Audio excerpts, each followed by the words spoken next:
Good evening, everyone, and welcome back to Empty Cloud Monastery for our weekly monk chat.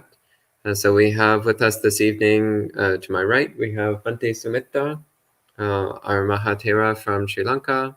To my left, we have Bhante Jayasara, visiting the monastery for a few weeks. And I'm Bhante Sudaso, so your usual resident. So we can take any questions that you might have. So again, our weekly monk chat is your chance to ask any questions whatsoever. As long as they're related to Buddhism, then we'll give answers, and possibly answers from all three of us or answers from just one of us, depending upon the question. So I don't see any questions yet, so we'll go ahead and start with paying homage to the Buddha, and then take any questions that appear. Namo tassa bhagavato arahato samma sambuddhassa. Namo tassa bhagavato arahato samma sambuddhassa. Namo tassa bhagavato arahato samma sambuddhassa.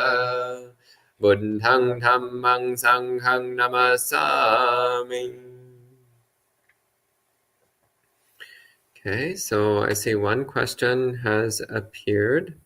So Sin asks, what is the difference from Buddhism to Vedanta? This might be a good question for Bhante Sumitta. So Buddhism is Buddhism and Vedanta is Vedanta.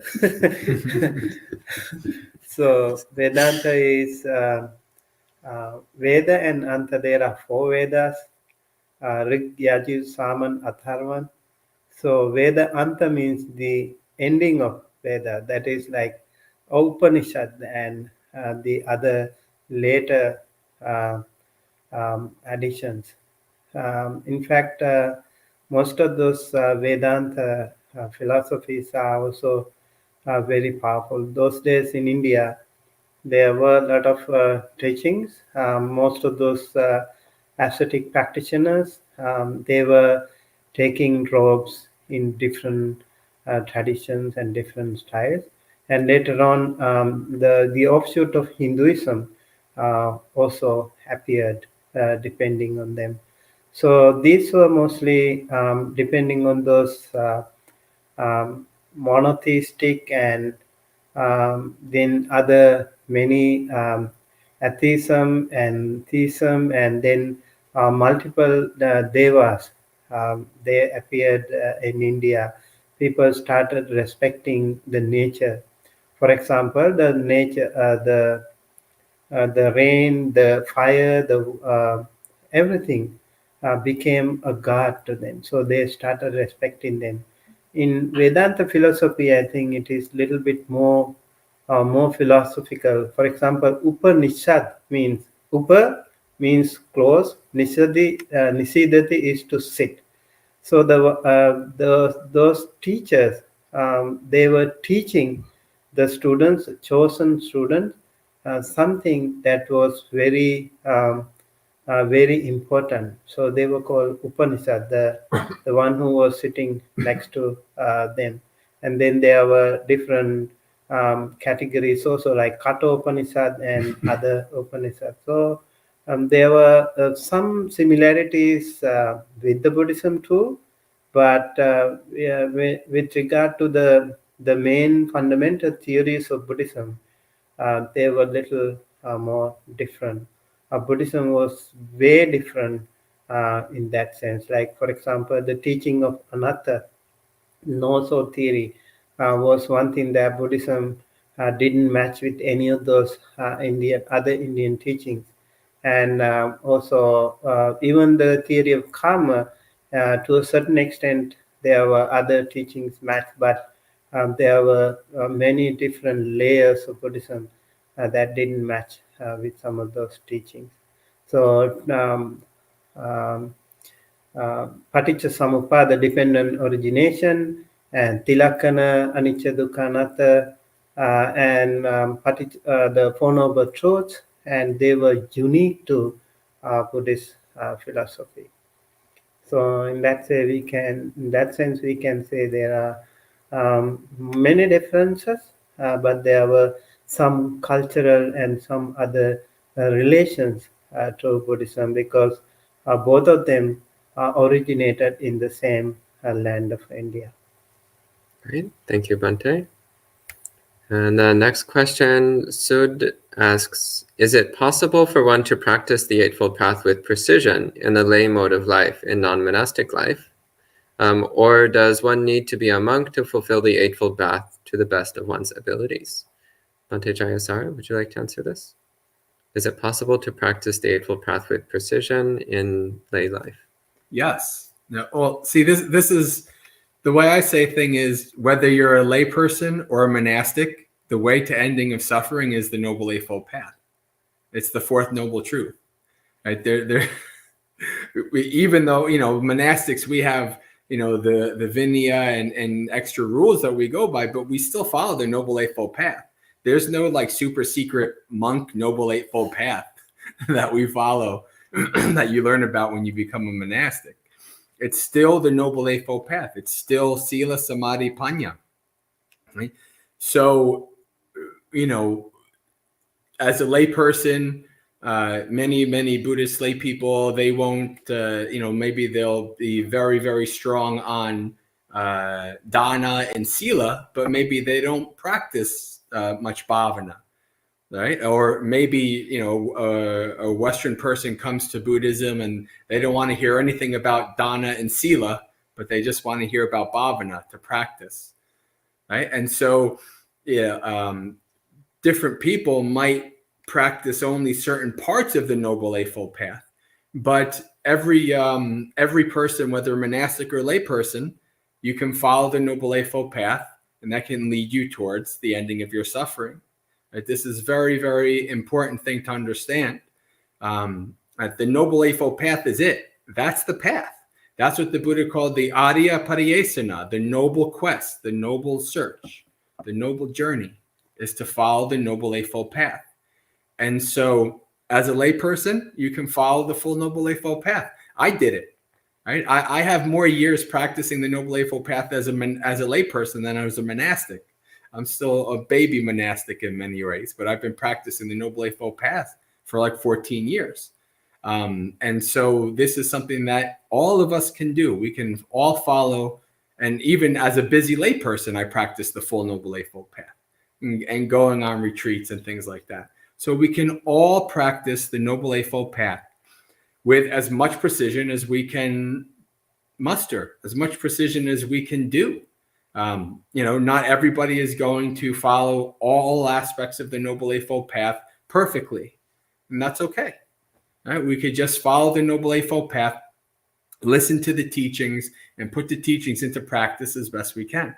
But as long as we are following the Noble Eightfold Path, eventually that will lead to Nibbana. That will lead to the ending of our suffering, whether in this life or a million lifetimes from now. But the Noble Eightfold Path is for everybody, all Buddhist people. I think the only difference is, like as a monk, you can fully dedicate to follow the Noble Eightfold Path. But as a layperson, you have to take care of your family, you take care of your business and all the other stuff. So it'll be a little bit difficult, but you still can do that. And Anonymous has a question for Bhante Sumita. It says, what book do you use for the Dhamma USA online Pali teachings? Oh, that is Bhante Polwate Buddhadatta's book. But actually, I have modified and I have remodeled in something. I use the content, but I always try to remodel and modify and make it more appealing to the modern day readers. That's new Pali course. Yes, the Pali course. Yeah, that helped me a lot when I was learning Pali. Yeah, that's very helpful. So then next, Vidura asks, how do I work on right speech? I've reduced it a lot. I hope you mean you've reduced wrong speech a lot. I've reduced it a lot, but it still happens when I'm talking to staff at work. Yeah, right speech is extremely difficult. But there's a few things which help a lot. One very important thing is to do metta practice every day. So I actually do metta meditation every morning, which might be hard to believe for the people who live here at the monastery. But I actually do a lot of metta meditation. Why is it hard to believe? I can be a little grumpy sometimes. You don't think so? Oh, that's very kind. That's because Bhante has lots of metta. Yeah, well, actually, that's good news. Maybe it's working. Yeah, metta's working. You're very kind. Oh, okay. Okay, yeah, see, metta works. So yeah, do lots of metta meditation, and that helps tremendously. Another thing which helps a lot is mindfulness of the body. So be clearly aware of your own body. And whenever you're about to start speaking, come back to awareness of your body. And that will help stop you from speaking on impulse. Often when we fall into wrong speech is when we're speaking on impulse. We're speaking too quickly or without really considering what we're saying or the effects of what we're saying or how we're saying what we're saying. So being grounded in mindfulness of the body can help to stop us from speaking thoughtlessly or carelessly. And if you know that there's certain situations or certain people which make it really hard for you, then before you go into those situations, make an extra effort to establish metta in your heart, make an extra effort to bring up mindfulness of the body, and make a real firm determination. Like, I will speak gently, I will speak at the right time, I will speak only what is true and what is beneficial. So making this really clear determination in your mind. And yeah, do your best. And if you screw up, then afterwards you can reflect and ask yourself, how can I do better next time? And in some situations, you actually need to go and talk to the person and say, I'm sorry, I didn't mean to upset you with my words. How can I speak more skillfully to you next time? So sometimes it's actually worth asking for advice from the people you've spoken rudely to. Or if your issue is gossiping, then again, asking yourself why. Why do you want to spread malicious gossip about other people? Often it's just a desire to make a connection. So it's a way of connecting with other people. So again, coming to mindfulness of the body, developing a contentment with awareness of your own body. So you don't need to connect with other people. And if you do connect with other people, find ways to connect with them in wholesome ways. So asking questions about their life or their interests, or showing interest in who they are and what they like to do, rather than spreading unkind stories about other people. And of course, the best kind of right speech is to talk about the Dhamma. And this can be a little difficult if you're talking to people who aren't Buddhist or aren't spiritual in any way. But usually if you pay attention to what they're saying, then you can find threads of the Dhamma in their words. And you can pull out those threads and emphasize them. So somebody might be talking about how they got in a fight with their partner last night and they're feeling a lot of remorse, then you can pick that up as an opportunity to talk about the value of metta, the value of forgiveness, the value of kindness, the value of listening to other people. So you can find ways of speaking about Dhamma without necessarily using specifically Buddhist terminology. And so those are a few thoughts on the matter. Do either of you have anything you want to add? I think in Noble Eightfold Path, Samma Vacha is described as Musavada Veramani, Pisuna Vacha Veramani, Parusa Vacha Veramani, and Sampapalapa Veramani, right? So that means you refrain yourself from forced speech and then harsh speech, and then slandering, and also gossip or malicious speech. And unfortunately, in 5 precepts and 8 precepts and 10 precepts, it's not properly interpreted. In Ajiva Attamaka Sila, these four are also included. Maybe when we say Musavada, Veramani, Sikkhavada, Samadhiyami, I undertake the precept to abstain from false speech.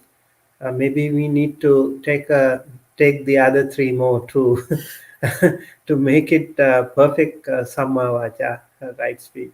So make sure when you observe that precept, you are also not only abstaining yourself from false speech, but also from harsh speech. So do not hurt other people using harsh speech, and also slandering. Again, we have to be careful about that, not to speak people in the behind, so that with an ulterior motive to separate beautiful friends, their relationships, and also mostly the malicious or gossip. That's again a very difficult thing, a challenging thing in our social connections. So we have to be more mindful about that. Just a thought. Anything you'd like to say? Yeah, I guess what I would say is I think Bhante Sudasa's advice of kind of centering yourself in the body is a good advice. Like I think about like when especially my early days, my Buddhist days, and I was, at my work in my office, and I really tried to focus on making sure that I don't get involved in sampapalapa. Right at work, people go along the water cooler, and this is human nature because in the suttas in the Vinaya, you see people went to the well and they talked at the well. Right? Yeah. So today we talk at the water cooler, and I can remember what I would do is I wouldn't seek it out, but all of a sudden I'd find myself in a group, and then it would start talking about, did you hear what such and such did with such and all these things? And I would just kind of come to myself. I just get mindful, come to my body, and I would just mostly just listen. And I would just observe like my reactions to what was happening. And if I saw like an opening to push the talking in a more skillful way, I would take it. But I would kind of come back to, like, as Bhante was saying, like being that centered spot where that allows you to kind of reflect on what is happening and to talk in a more skillful way, as opposed to just getting lost in the sampapalapa, or the malicious talk and divisive talk, all these things. If you can kind of develop that mindfulness so that that's your center, right? That's where you're at. Then actually it helps you to listen better and it helps you to respond better. So I think that's good advice. It's funny you said about the gossiping at the well, because in our country we also had those in the village. We have a well where public wells, so people get together, and that is also called in Sinhala Lindalanga Sangame. So all the gossips are spread. So that's I was like surprised, like you had something similar to that here. Yeah. Yeah. Now mostly people don't have in the towns, for example. So they are like taps instead of the. So you have to wait, and then you start gossiping about things. Good. Okay. And Patricia asks, would you please talk about how inaction could lead to developing a kusala karma? So this is a very important topic, so I'm glad you brought this up, because the word karma literally means action. So people sometimes will then say that, well, it only applies to what you're doing. It doesn't apply to what you're not doing. But actually, in a number of suttas, the Buddha says that there's two kinds of unwholesome conduct. One is doing what should not be done, and the other is not doing what should be done. So the Buddha also did mention that there are times when doing nothing is itself an unwholesome choice. So an example of this is if somebody is drowning right in front of you, and you have the ability to get them out of the water, But you just sit there and watch with equanimity as they drown right in front of your eyes. Well, that's an example of unwholesome inaction.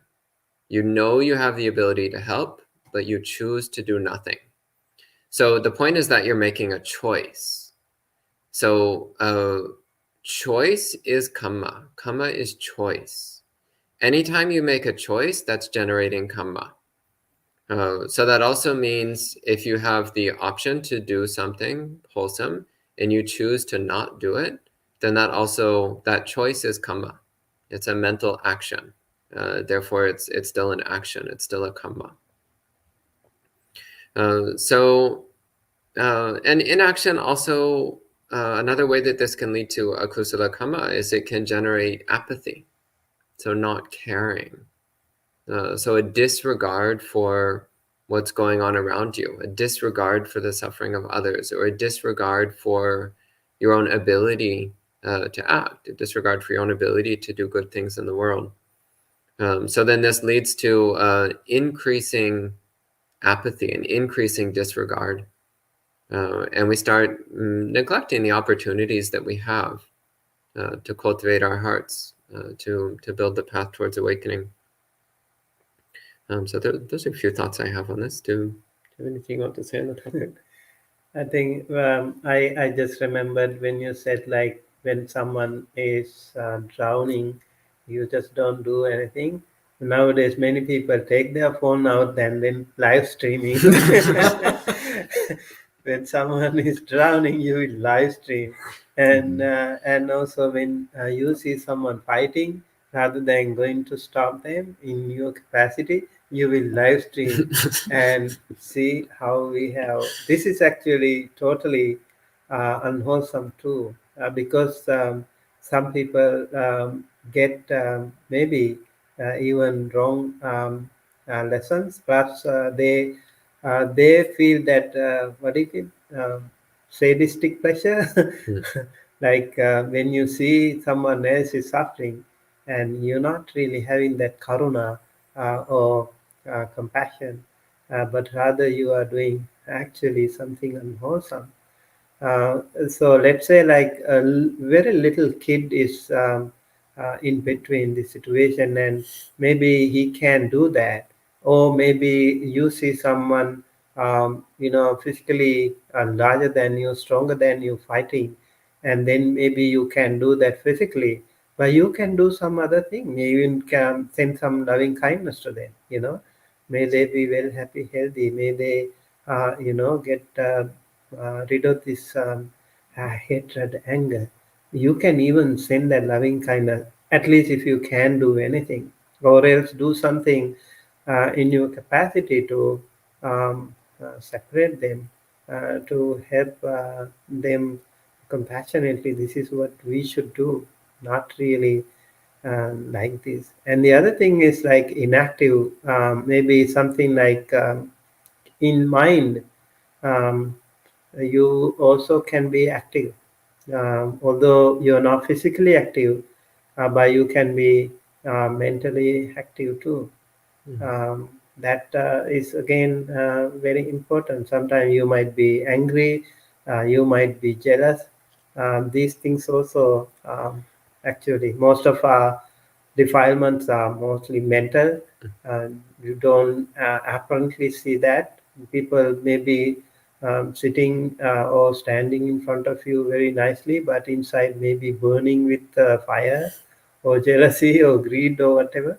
So that way also we can be in a way physically inactive but mentally very, very active. You have to be more mindful about that as well. Okay. So you have a question? Yeah, go ahead. So you mentioned apathy in this regard.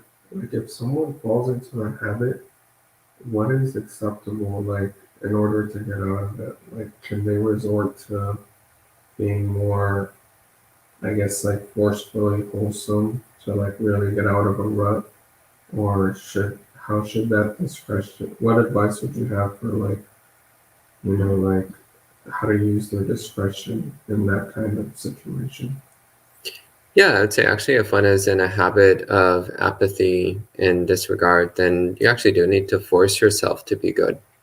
You need to force yourself to do wholesome acts, because the habit of inaction is too strong. So you do need to really put forth a strong effort. So deliberately look for opportunities to do good things. So you need to really motivate yourself to do good things. Later on, when the habit is strong, then you'll find that you do good things naturally, much more easily. But when you have bad habits, then you need to make a really strong effort to overcome them. It's a bit similar to in the, I believe it's the Dvaitavitaka Sutta, where the Buddha gives the simile of the cow herder. So the Buddha gives the simile of how when someone's herding cows and it's during the harvest season, so the crops in the fields are all very ripe, then the herder knows that if he just lets his cow do whatever it wants, then it's going to get into the neighbor's fields and destroy the crops and cause a lot of damage. So the cow herder has to very carefully control his cows, even to the point of hitting them with sticks to keep them away from the neighbor's fields. But then after the harvest, when the neighbor's fields are, all the crops have been removed, then the cow herder doesn't need to put so much effort. He can just relax under a tree and watch as his cows wander around. So it's the same. Like when our mind is full of bad habits, then we have to really forcefully control it. If we just let it wander around, it's going to cause lots of damage. But then after we've trained our mind for a while, then you can just relax and watch it wander around, and you know it's not going to get into trouble. We shouldn't even be afraid to be forceful with the mind, because I feel like most of this comes through like fear, I guess, or like well, yeah. So we're interested in results. So the question is, what are the results of your practice? If your practice is getting good results, then keep doing it. If it's getting bad results, then change. That's your basic guideline. Okay. So next we have a question from Bhavani. She says, well, actually I don't know if this is what this person's gender is. So Bhavani asks, my parents are 74 and 84, pretty attached to the body and to staying young. I think they missed their opportunity on the staying young thing. The boat has sailed, as they say. Attached to the body and to staying young, and they try to discuss the same with me. But I tried to explain anicca and anatta of the body and death. They abandoned me. How to deal with this situation? Bhante, would you like to say a few words on this topic?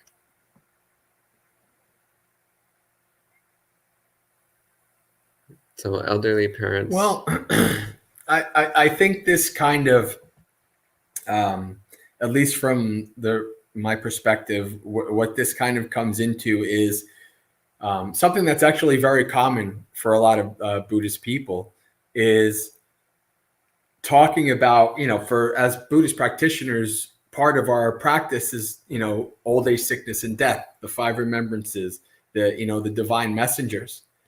But for a lot of people out there, like, my father is an example. Like, I remember I was talking to my sister like a month or two ago, and I was talking about like mindfulness of death. Like, I do retreats about these things. And my dad goes, oh, morbid. How morbid. Yeah, he's like 73, so it's one of those things where the average person who doesn't reflect on these things, investigate on these things, and practice these things is going to be repulsed by them. Right. So if you kind of just go to somebody who's never really practiced and you're just like, well, you're old now and you're going to be dead soon. And, you got all these kind of things. Of course, they're going to be like, whoa, wait a second. And so, am I in your will? Yeah. So it's like very important to kind of know your audience, right? The Buddha was a master at that. Many monastic teachers are masters of that. And I think it's important to broach those topics with them, right? Especially we're Buddhist people. These are our parents. We have duties to our parents. We want to help them, but it has to be done in a very, very light, skillful way that's not going to, bring up those defenses. right? It's not going to have them push away, right? Because what you're seeing in your parents is what we all are. This is normal. The normal thing, the Buddha says that we have an intoxication with youth, an intoxication with health, an intoxication with life, right? In the Sutta Delicate, in the Anguttara Nikaya, the Buddha talks about this, how this is how what he saw that drove him, to wanting to go on the path. And just because you're 80 doesn't mean you just magically lose the intoxication with youth and health, right? That's about the mind, right? Ratapala, Venerable Ratapala, he was in his 20s and he was able to lose the intoxication with youth and health. But so we have to understand that this is normal and that these reactions are normal. And we have to be very careful when we bring up these kind of things, to our older parents. We have to understand where they're coming from, what their mindset is, and bring it up and try to allow them to do more listening than speaking, right? To try to, see if you can kind of get out from them their thoughts about what's going on. Like, oh yeah, like I'm having, fears about being old, or et cetera, et cetera. And a lot of times it takes a lot of skill to do that. It takes a lot of listening to be able to do that, and mindfulness. But we have to be careful. It's just like somebody who just becomes a Buddhist and all of a sudden they're just yapping about it to their family members who are Christians. And the Christians are like, well, what's going on here? Right? We have to be careful of how we broach things with the people, our family members. Okay. Good. Okay. And Patricia asks, where would you say one's main effort should be if the aim is anagami? Your main effort should be on becoming a sotapanna, because that's the prerequisite. You can't become an anagami, a non-returner, without first becoming a stream enterer and a once-returner. So your first focus should be on sotapanna. But if you want a specific answer, well, the defining characteristic of an anagami is that they have no sensual desire and no aversion. So that would be the practice of moving towards anagami, is to work on dispassion towards all sensual pleasure, and to purge the mind of all negativity, hostility, and aversion. But recognizing, and these actually are also things which will help you become a stream enterer, by the way. So these also are important traits for attaining even stream entry. But they're necessary for becoming a non-returner. Yeah, I mean, remembering that these things always come in steps. So you can't jump directly to step 3. You have to do step 1 first, and step 2 second, and then step 3 is third. So start by focusing on developing the traits and characteristics of a stream enterer.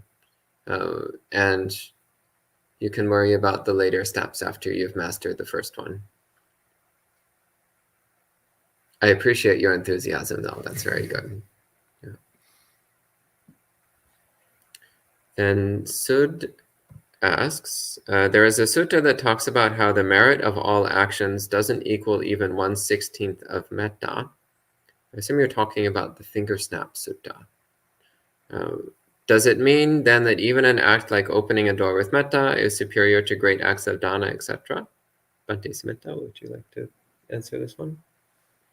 Yeah, I think practice of dana also should be done with the metta. When you are angry, it is difficult to. You might be able to, but the practice of dana should be done with your mind preparing yourself, getting rid of those unwholesome roots like lobha, dosa, moha, the greed, hatred, and delusion. And that way your dana will be much more fruitful and meaningful. So metta is really a very powerful tool. I think when you practice dana also, you actually attack those powerful defilements like the unwholesome root. So practicing metta every every finger snap, every moment, every time will be very, very beneficial. And there is no boundary, there is no time, there is no place for you to practice metta. While driving, while cooking, while eating, while taking shower, everywhere you can practice metta. Metta makes you so wholesome in every single thing that you do. Your thoughts, your words, your work, your action, everything should be merged with that wholesome energy of metta. Even when you, let's say, like you cook with metta, so your food will become more delicious. Just like mothers prepare some extraordinary food, especially uniquely delicious for all the children. Not even a five-star hotel provide that delicious food. Why? Because it is the extraordinary, that special secret menu, that ingredient added to that was metta. So if you make something like you make the tea, or you help someone, even when you offer some, let's say $1 note to a homeless person, do it with metta. Be nice. Don't just throw away. Do it gentleness and kindness and compassion, and they will feel that energy. And so every time, wherever you go, whatever you do, you can practice this. Make it a habit. Your practice can be really, really wholesome. And it is said, if you keep practicing like this, your mind also can become like an arhat. So you continue to do that. Your mind will be very pure and sublime, and eventually you will be able to get rid of all defilements once and for all. Good. And Patricia clarified that she was actually asking about stream entry, not about non-returner. So that's good. So while the Buddha gave a few different descriptions of stream enterers, some more detailed, but the basic one is the 3 characteristics of a stream enterer, which are that they have let go of all skepticism. So they have complete faith in Buddha, Dhamma, and Sangha. Second, they've let go of the misunderstanding of habitual practices. So in other words, they recognize that it's through training and developing the heart that one attains awakening, not necessarily through any particular ceremonies or external practices, but it's through the internal training of the mind. And the most important is that stream enterer lets go of what's called Sakaya Ditti, which means the viewpoint that this body mind is who we are, the viewpoint that the 5 khandhas are our self, are who our true nature. So the way you break through that one is through practicing anicca sanya and anatta sanya. So seeing the impermanence of body mind, then you'll recognize that it's not you, it's not who you are. Or you can come at it more directly. So practicing anatta sanya more directly. There's a number of methods. The one that I like to use is the contemplation of the 6 elements. That's a very direct way of practicing anatta sanya. But there's other ways as well. Do you have something? I just like to point out to this wonderful comment. Which one? This This one? Yes. My favorite comment. You guys are funny and still insightful and helpful. Yeah, it's actually an important point. You can be wise without being serious. In fact, my preceptor used to warn us against being too serious, because he said when we get serious, we get depressed. So it's important to be lighthearted and to not take ourselves seriously. Okay, let's see if there's other questions. Prayers from Mary. Mary is asking, can I ask for prayers for a new passport as well? We will definitely chant blessings for you, but we can't guarantee your passport. That's the government has to do that one for you. So I hope everything works out for you, but we can't promise that your passport will come on time. All the best. Yes. And Bhante, actually, this, I don't know if this is a Bhante or not. So Dhammajiva asks, how do monastics determine that they are ready to teach others? Are there guidelines in the Vinaya or duration of time of ordination, etc.? Thank you.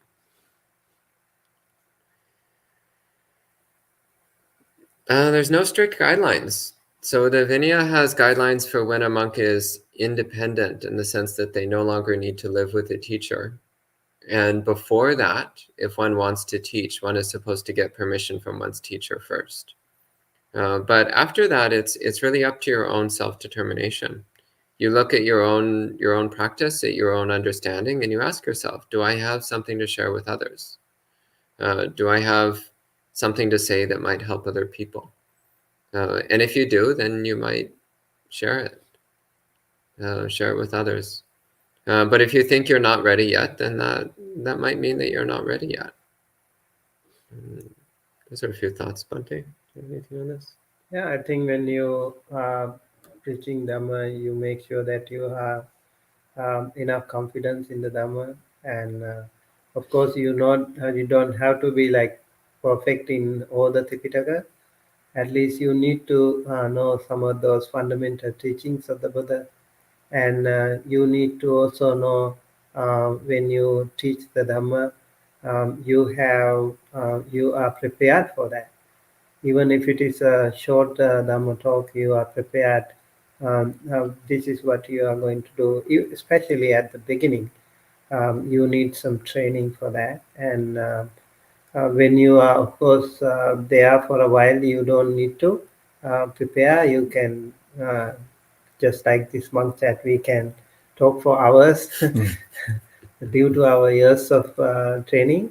But at the beginning, yes, you need to train yourself under a teacher, because the way you talk, your tone, your knowledge and your organization and your topic all can reflect um, how you do it. So you need to do that. Remember, all these things should lead to the audience inspiring themselves to nibbana. And remember, some of those audience can be there. Sometimes it has happened to us as well. Even though we were very young monks, when we had to go sometime out to give Dhamma talks, and there are many people who really want to learn something, but there can be some people who really want to test yourself.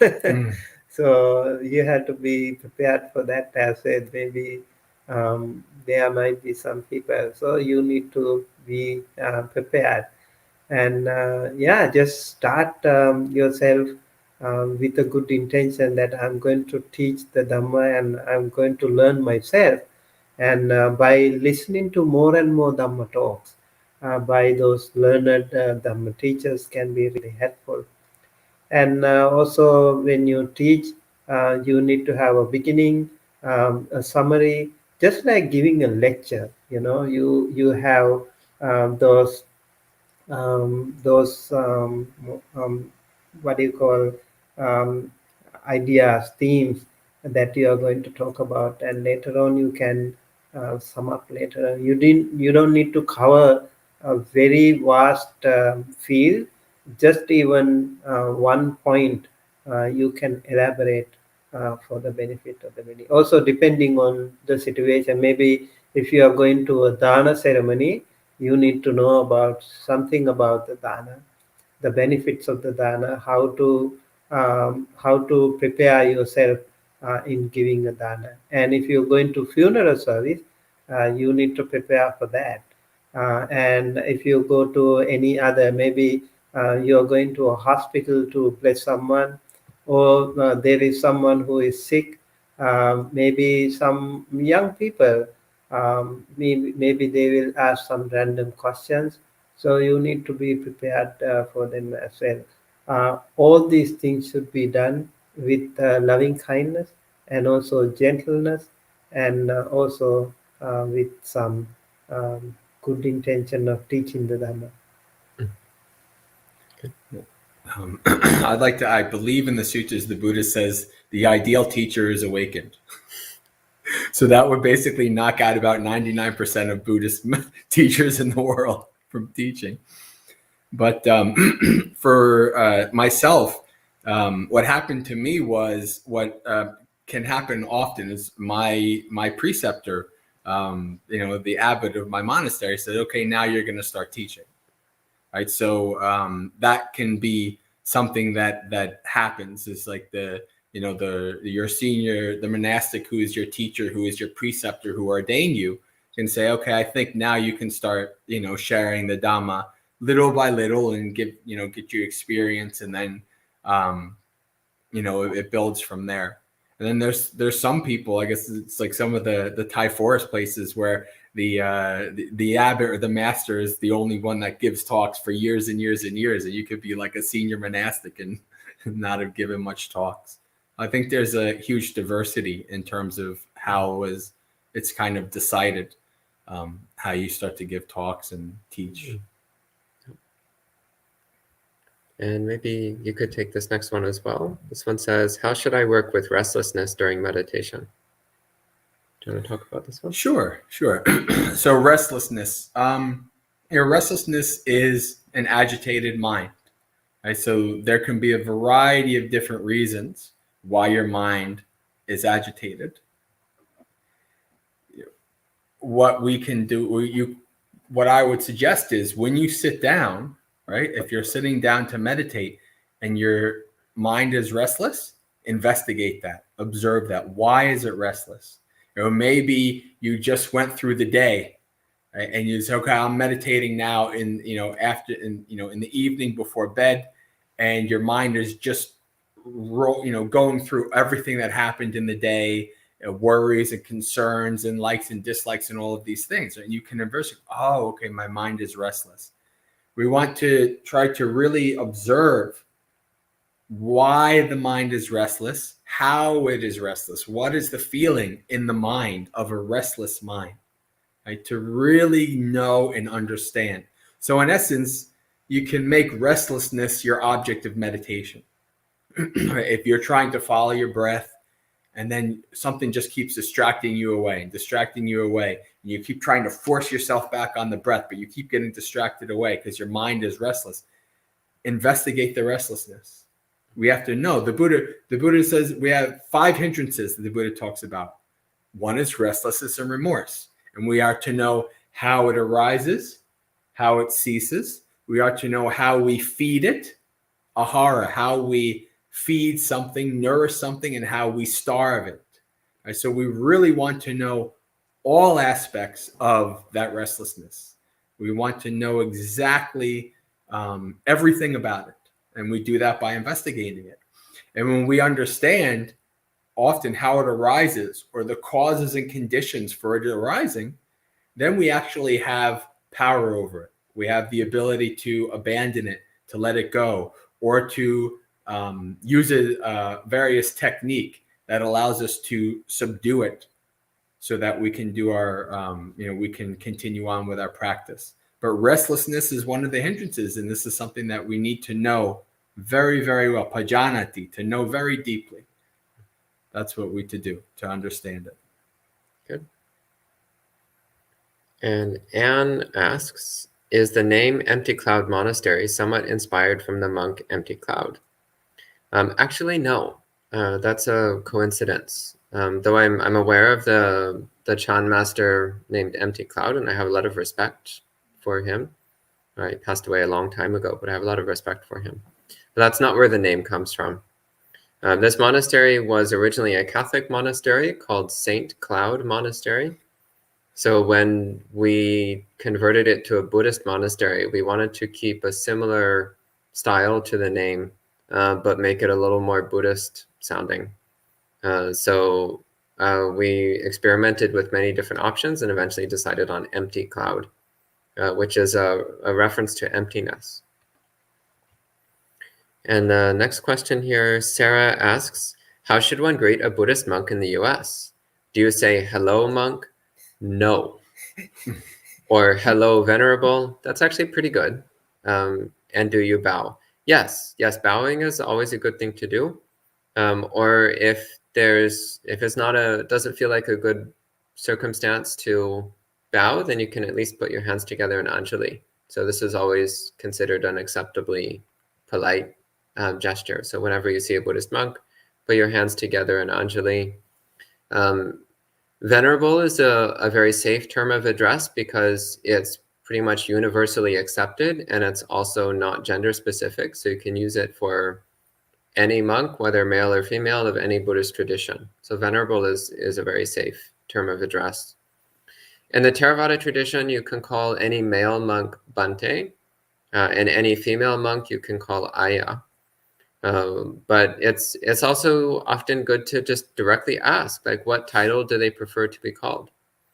So there's many different titles that we use in Buddhism, and often each monk will have their own preferences to which title they like to use. So it's good to ask what they like to be called. But if you're not sure, just put your hands in Anjali and call them venerable.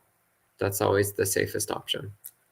Can I add something to that? So when I talk to Westerners about this, something that's fairly understood, even if you kind of weren't raised Catholic or Christian, you kind of understand, like a priest is, people will, when they talk to a priest, they won't say, hey, priest. They'll say, hello, father. Right? So it's so you don't say, hey, bhikkhu, or hey, bhikkhuni, or hey, monk. Right? You say, hello, venerable, Bhante, Aya, something like that. So you think about it in that way. It's a respectful form of address, instead of just saying, like, hey, hey, bhikkhu, bhikkhuni. So, hey, dude. Yeah. Teach me some Dhamma, dude. So then Julie asks, lots of fear coming up, fear of the unknown from the major change in perception, and startled by the greed, anger, and delusion I'm realizing I have. Any advice? And she clarifies, 1 year into mindfulness meditation. So Bhante Sumita, do you have some advice? I think many people in the world, they are yearning for things, desiring for things that they have not achieved, and so they always want to, I want this, I dream about this, and once you achieve that, I'm afraid of losing it. So this fear and desire, these are the two things that really, so we are not really happy all the time. In the Buddha said, content, like santosako, for example. You have to be happy with what you have, and any moment anything can go away, but that will be in the future, right? We don't know. So you really worry something that is going to happen in the future. In Buddhism, the Buddha said, don't worry about the past, don't worry about the future, don't fear about the future. Stay at the present moment, live at the present moment. In Sangyutta Nikaya, Devata Sangyutta, there is a very famous stanza. Actually, it appears in several suttas, where the Buddha's teaching is reflected in this regard. Atitang nanu sochanti nappaja panti nagatang pachupannena yapenti tena vanno pasidati. So atitang nanu sochanti, you do not worry about whatever happened in the past. You hold into this past thing will be really tormenting you. So you need to release that. The moment you release it, you will feel so good. And then the other thing is Nappajapantinagatam. You are really worried about future, what is going to happen to me or to my dreams or whatever. And it is yet to come. So you don't have to worry about that. Let it be whatever. And right now, right here, if you are happy, you can be happy forever. For the rest of your life, you can always be happy because you are happy right here, right now.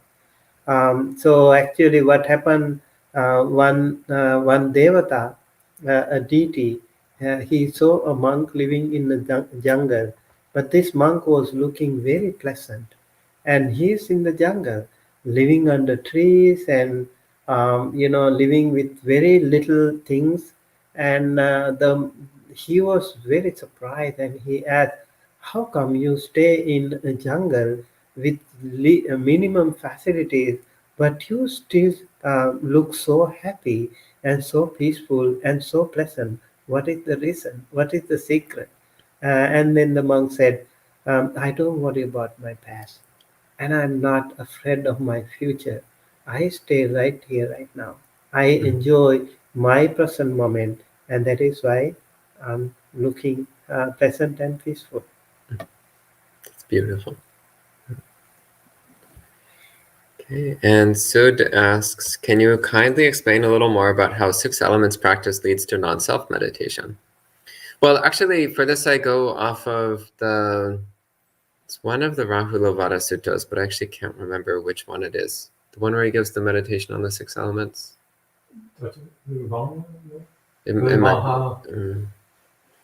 Don't worry about it. So the Buddha says one feels the earth element internally and is aware of the earth element externally and recognizes that it's all just the same earth element. And one recognizes that that earth element is not me, not mine, not myself. So this is actually how the Buddha taught the 6 elements as a way of contemplating not self. So you recognize that the elements within your experience are not separate from the elements in nature. So this body is just as much a part of nature as the trees and the rocks and everything else. And the same applies to the space element and the consciousness element. They're also just parts of nature that we arbitrarily call a little piece of it me. But that's arbitrary and meaningless because it's all just part of nature and it's not me, not mine. So that's a very brief summary of how it works. So it's ultimately it comes down to recognizing that each of the elements is there's no distinction between internal and external. It's all just a part of nature, and therefore not me, not mine. Okay, and Shadow of Label says, any tips on quieting the mind when the mind argues with itself by taking on the position of the other person that's wrong, and the logic goes in an endless loop of self-arguing until the self is satisfied with being right? Yeah, stop thinking. That's my advice. So I'm going to be very blunt. Shut up. Okay? Just stop. You're not doing yourself any good. All you're doing is just twisting your mind into knots. So just stop. Okay. Can I speak to that? Go ahead. So go back to it. So this is something that I notice in my mind, especially the political part of my mind will kind of like have mock debates in my mind. Like my mind is like, I'll just notice all of a sudden my mind is debating this opponent. And I was like, well, wait a second, why am I doing this? Like, this is like part of the mind, right? This is something that is very common that, yeah, of course, your mind is going to be like rehearsing these arguments. And you said like taking the position of the other person, that's wrong. Well, how do you know they're wrong? It's good that you're doing these things, but I think this is just, you really need to kind of understand that this is the nature of the mind. And yeah, like Bhante says, stop. The problem is sometimes it's hard to do that. So you have to, maybe use techniques like maybe trying to switch the subject or realizing, why am I debating? There's nobody in front of me. Right. I'm not going to worry about this. I'll think about it another time or something like that. But this is something that I understand this from my own mind. So when I saw this, could we do something? There's something I just want to, can you go up to up a little bit. Julie's. This one? Yeah, there's you something I just wanted to make a point, because she makes a very interesting understanding there. I'm startled by the greed, anger, and delusion I'm realizing I have. Right? That's a very, very kind of, she's a new meditator, a year or whatever, and you're starting to really understand what's really in the mind. We might have all kinds of narratives like, oh, I'm not an angry person, I'm a good person. And then you see a thought arise and it's like, well, it'd be better off for everybody if that person was just dead. You're like, oh my God, I can't believe this. So this is actually a very important thing, part of the path, to understand that this stuff is in your mind. These thoughts arise. You have greed, hatred, and delusion. And as you practice over long periods of time and you start to understand not self, you can actually realize that you don't have to identify with this thought that just arises. Right? Thought just arises and, oh my God, I'm such a horrible person, all these kind of things. What's important is, if you intentionally do not act on those thoughts that arise, then you're being a good person because you're acting skillfully. But no, this is something there's a part of me that felt like I had to respond to that, because this is, as a new meditator, it's important to understand. Great, thank you. And Sean says, is trying to stay lighthearted a good protection against feeling melancholic compassion for the suffering of others? I've been feeling the weight of others' burdens recently. Bhante? Yeah, many people have this problem. You are mostly worried not because of your own problems, but because you are taking others' headaches into yourself and you suffer. This happens to many parents. They all the time worry about their children. Oh, my children, they are not studying properly. They are not doing a job properly. They are not behaving properly. All the time, worry. Sometimes it is too much, maybe unnecessary. Like maybe children are doing their own way. Let them also be a little bit, take them, give them some time. They are also learning, and of course you can guide them, but no need to um, unnecessarily worry about that. And this is many people's problem. And then also you see a lot of people suffering, and you can handle it. Then you don't have to worry too much. There are many people suffering in the world. If you can help in your capacity, so much the better. If not, don't worry too much. Just focus on yourself first, and then you have to be strong within first in order to help others. Otherwise, it is said like you are thrown into the mud and you try to help others while you are in the mud, you will drown more. First you have to get out of the mud, and then only you can help the other people. Thinking that, I would say, yeah, don't hurt yourself if you can handle it. There are people who are trained, like all of us can be nurses and doctors, right? Like some of us can see blood, some of us can see like people crying, and like imagine those doctors and nurses, they are trained. They know, they when they see those injured people coming to hospital, and a lot of people coming with so much pain, so many depression, they come and they are, I think they are more professionally trained than many of us, so they can handle. So if you are not prepared for that, leave it to someone who is trained enough to do that. Don't suffer more. Go ahead. Yeah. So it did say Bante's, but so to go along with what Bante was saying, there's I don't think it's the Dhammapada, but there's a wonderful quote where the Buddha says there's two kinds of fools in the world. A person who takes on a responsibility that's not theirs, and a person who doesn't take on a responsibility that is theirs. No person can be responsible for the suffering of the world. And as Bhante was saying, talking about nurses and doctors, I worked for Child Protective Services. That was my career. I saw people burn out because they couldn't leave the sufferings of their families, their clients, when they went home. Right? There's a difference between what we call sympathy and empathy. Sympathy is being down in the mud. As Bhante was saying, you're down in the mud. You can't help anybody. Empathy is understanding, oh, okay, they're suffering. What can I do to help them? Right? But I'm not getting dragged down in the mud with them. Right? This is very important. It's part of the wisdom of even the Buddha, because the Buddha is asked, how many people will become awakened by following the Noble Eightfold Path? He says, I'm not concerned with how many people will be awakened. I only know that those who follow the path will become awakened. Right? The Buddha knows that even a Buddha can only show the way. The Buddha knew with his wisdom and his infinite compassion that he can't save everybody.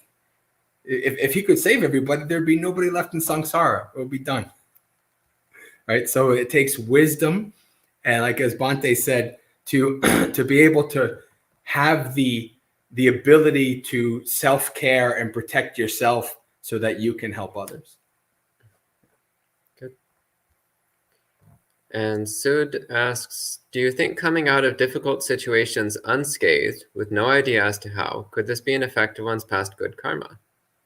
It could be, but I don't really recommend getting caught up in speculating too much about the specific details of how karma works, but rather just remembering the overall principles of karma, which is that when you do good things, then you get pleasant results. When you do bad things, you get unpleasant results. So good things are things which bring benefit to the sentient beings affected. So you try to do things that bring benefit to living beings. And bad things are things that cause harm to sentient beings. So just keep this as your basic working principle. Try to help living beings and try not to cause any harm to living beings. And then, then you'll find that good things happen in your life, and it doesn't really seem to be any logical explanation as to why. That is coming from past good karma, that's true. But don't get too caught up in the details. Just focus on making a lot of good karma. Do you have a question? Does volition matter a lot in good and bad karma? Yeah, of course your intention matters a lot. But intention also, you need to have the intention to consider the consequences of your choices. So an example of this, many, many years ago, I remember there was a person in a bookstore who, they were actually from Poland, and they were trying to find a book that would help them learn English. And I saw someone who was like, oh, let me help you. And actually got her a book, but the book was for someone who was starting from Spanish. So the intention is good. They're trying to get a book to help the person learn English, but they weren't actually paying attention to which book they got for the person. So it winds up not actually being any use. So there's a deeper level to good intention, which is the intention of really considering what the most appropriate and helpful choice is, rather than just being like, well, I'm acting from good intentions, therefore it must be good. Like, well, not necessarily. We also need to have the wisdom to know what's actually helpful. Those are my thoughts on the matter anyway. Yeah. Bhavani asks, this year Buddha Purnima and my birthday are on the same day. So I am feeling that I'm going to become Sotapanna very soon. Is this a correct way of feeling? Bhante Sumita? I think that to be positive is very good. And we wish you all the best. And that's really amazing. Like many people are really thinking, oh, Sotapanna is not for me. It's so far away, many eons of births and deaths. So you think like it is so close to you? Yeah, you should be. Yeah, work on it. I think how to become Sotapanna, Bhante Sutta so just a while ago mentioned about the Sakaya Ditti Vichikicha Silapada Paramasa. Yeah, work on it, and hopefully you should be able to go there sooner than later. All the best. And Shadow of Label asks, how do you heal when a monk tells you to shut up? By not taking yourself so seriously. That's how. Also, for the record, I was telling you to shut up your mind. You can still ask your questions. You ask very interesting questions often. But the problem is you've got a little too much blah, blah, blah, blah, blah going inside your mind. So that's what you need to get it to zip it. Then Craig asks, why don't monks work out? Bhante Jayasara. Who says we don't? Yeah, but well, as far as I know, there's no rules against not doing any exercise. The problem is, in ancient times, for all people, living was exercise. People up until the modern day, people didn't have to. Oh, I've got to go to the gym so I lose weight. People existed in normal thing here, but so there's nothing. That monks shouldn't do some kind of exercise. It's very good, actually. Like in Thailand, they have an obesity problem with the monastics. My preceptor, Bhante Gunaratana, he walked 3-4 miles every day for most of his life. He's still walking, I think, at least a mile a day. He's 95. When I lived at Bhavana, I was doing lots of wood. I was the wood guy. So, hundreds and hundreds of pieces of wood, cutting them in pieces and, doing all kinds of stuff. So I got lots of exercise. Like if you live in the forest monastery, you do get all kinds of work and you get all kinds of exercise. If you live in the city, it's a little different. You don't have to do as much heavy work. But I think that a monastic needs to understand their body. This is why, like I eat just one meal a day, and I make sure that I go for a walk, and I do yoga, because these are things to help me maintain my body in a healthy way. We have to reflect on that. We're not doing it to look, like Arnold Schwarzenegger. Oh man, I'm going to be the bucko monk or whatever. It's the intention. Right? The intention is I want to have a healthy body so that I can live this life as long as possible. So it gives me the best chance to practice so that I can become awakened. And so for monastic, and I many monasteries I've been to, there's monasteries will have treadmills and little weights, and because a lot of times a monastic, when they get older, the doctor will say you should do some weightlifting or whatever, little weights to keep your body a certain way. So it's there's nothing wrong with monastics doing some exercise. Right? It's about the intention and why they're doing it, and for a good purpose. Yep. And Alia asks, my father recently passed. We sometimes dream about him. What do dreams mean according to Buddha's point of view? Are they real? Dreams don't really mean much of anything. So it's important not to take your dreams too seriously. So the Buddha, there's an interesting sutta where somebody asked the Buddha what the significance of dreams are. And the Buddha gave several different reasons why dreams sometimes appear. It's been a while since I've read the sutta, so I might get this a little off. But he gives examples like sometimes dreams are the cause of indigestion, or sometimes dreams are the cause of sickness, or caused by sickness, or sometimes dreams are memories, or sometimes dreams are messages from devas. So the Buddha gives several different possible reasons why we might have dreams, but most of it is nothing to take seriously. Most of it is just noise in the mind while you're sleeping. It's not worth taking dreams too seriously. Like again, most of the time it's just noise in the mind. Sometimes it's indications that you're worried about something or dwelling on something. So if your father recently passed, it's actually quite normal that you would have dreams about your father, because you're probably thinking a lot about your father and maybe missing your father, or having some thoughts about the father, strong emotions about the father. So it's quite normal to have dreams appearing, but it doesn't really mean anything, most likely. So I wouldn't recommend dwelling on it. Yeah. My advice is whenever you see your father in dream, the following day, do some charity, do something good, and transfer merit to him. Yes. So take good. it positively. Okay, I take it positively. I think of him and I do some good. Maybe help a homeless person, or if you are connected to a temple, go offer some dana to the monks, or help someone. Maybe let's say like your father died due to some illness. So think of someone that maybe help those people. For example, in our countries, actually, what we do, we go to hospitals.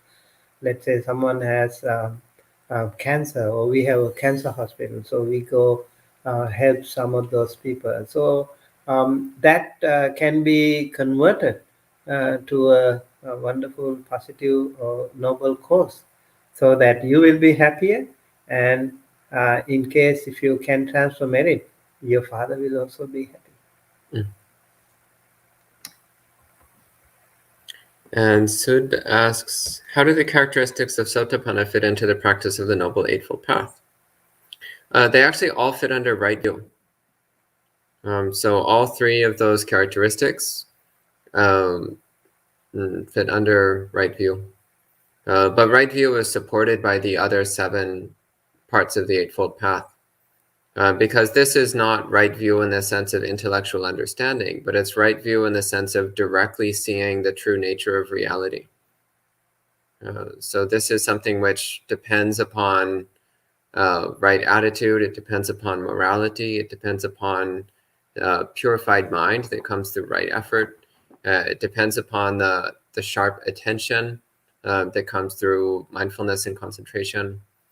So through all of the other 7 parts of the Eightfold Path, one is able to develop a direct experience of right view, which is the critical point of stream entry. In fact, a stream enter in some places in the sutras is called dittipatta.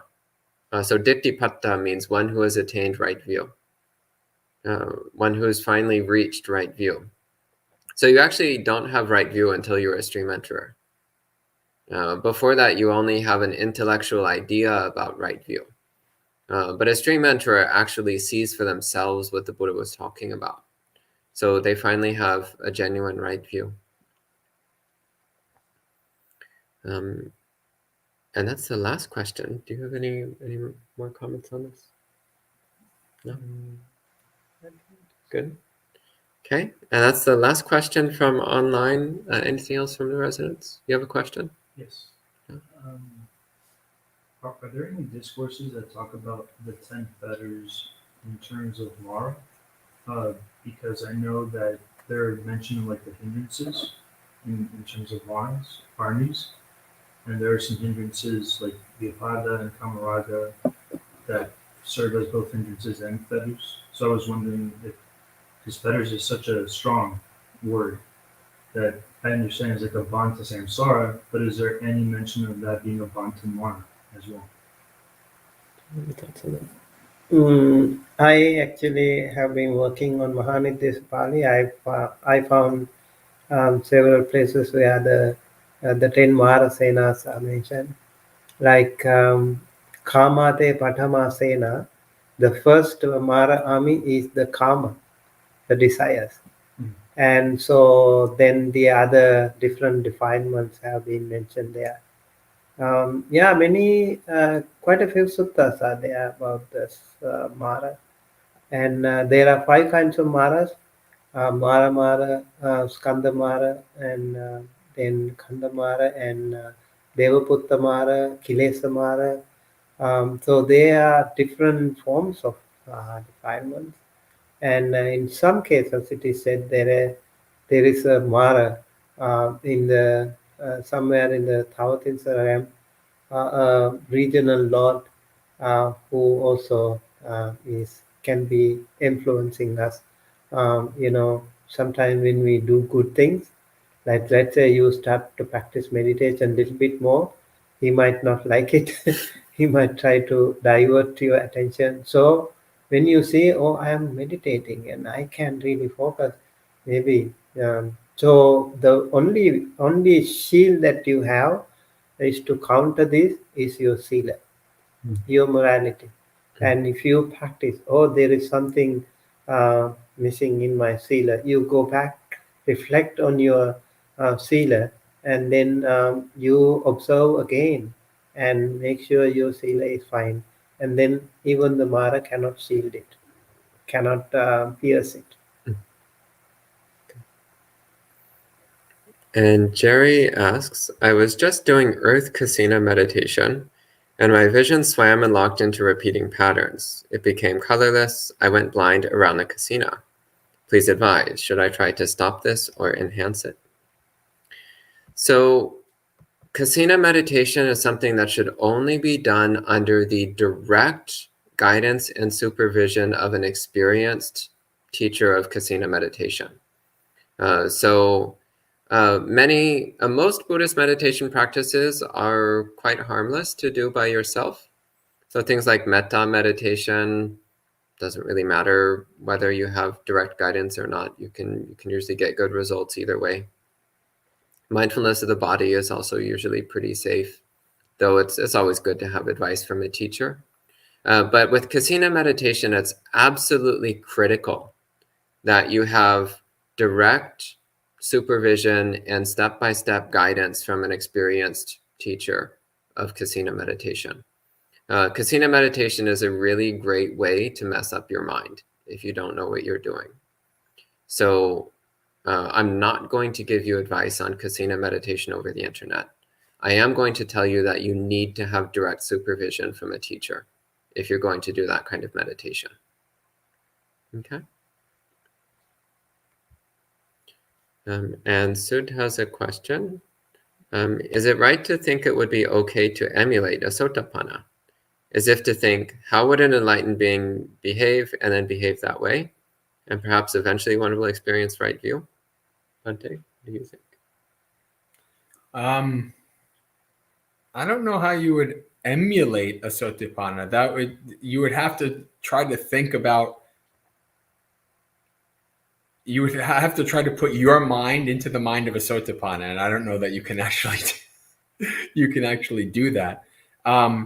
But we can understand how a sotapanna would behave by what the Buddha tells us, right? That people often mistake and think like a sotapanna would not do anything wrong, right? But we understand that the sotapanna, can do wrong things. Right? They're not a perfect being yet. There's still multiple stages till awakening. They can't do really bad things, like the worst things. They have strong sila, but they can still make mistakes. They can still do bad things, but they always immediately understand that they did it. They always immediately understand, like, I need to make amends for this and to not do it again. Right? So the stream enter, you don't even it's only the next stage of once returner that you only attenuate greed and hatred, right? You only cut it down to a certain degree. So a sotapanna still has that greed and hatred. Now they're much wiser than us still, so it's not to the same extent that an average person would, but they're still, they are beings that still have a lot of the still struggles that we do, but they've reached a certain point where they are guaranteed, even if they're the most lazy stream enter, within 7 lifetimes they're awakened. And as Bhante Ji, my preceptor, would say, it's a money back guarantee, because he would always encourage people. He say, if you want to aim for anything in this life, aim for stream entry, because then you'll have no problems. You can You can become awakened. You don't have to worry about hells and all kinds of things like that. Comes with warranty. Yeah. And I think this will be the last question for the night. Amaranta asks, what is kasina meditation?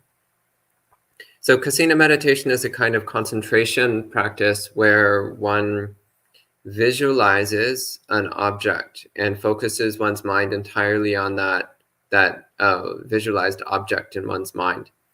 And I think there's a list of 10 kasina objects. Do you remember the list? Yeah, Aloka Kasina, like we have Neela, the blue color, and Peter, yellow color, and Odata, and what is White, called orange color. orange. And yeah, so there are few colors, and then also Patavi, that is the earth, and also Akasa, the sky. Yeah, things like that. I don't remember the whole. Yeah, earth, fire, water. Oh, Earth, the four water, elements. fire, air, space. And then Akasa. Yeah, and then the four colors. Light. Is light given as a kasina? Yes, Aloka also is a kasina. Is consciousness given as a kasina? Vijnana. Not don't in think so. not in there, I think. Okay. Yeah. Anyway, so with each one of these, you would choose it and visualize it and focus your mind on that mental image until the mind becomes completely concentrated and steady. But again, as I said earlier, this is a style of meditation which, although it can be very effective, you need to have close guidance from a teacher because people can very easily get lost in hallucinations, very easily get lost in delusion. So it's not something that you just experiment with by yourself. It's something that you do with careful guidance from a teacher. I also would like to recommend, if you want to know more knowledge about the subject, read Visuddhimagga, Path of Purification. There is a beautiful English translation as well. And then the other one is Abhidhammatta Sangha. These two books give a very good Visuddhimagga, for example, one of the most comprehensive treatise that we have on this path to Nibbana, Sila, Samadhi, Panya. So all these kasinas, all the 40 kasinas are beautifully explained there. And for example, in Myanmar, the PAOK tradition, they follow very strictly about the Visuddhimagga path. Okay. So I think we'll go ahead and end at this time. So we'll end the session with 3 sadhus. Sadhu, sadhu, sadhu.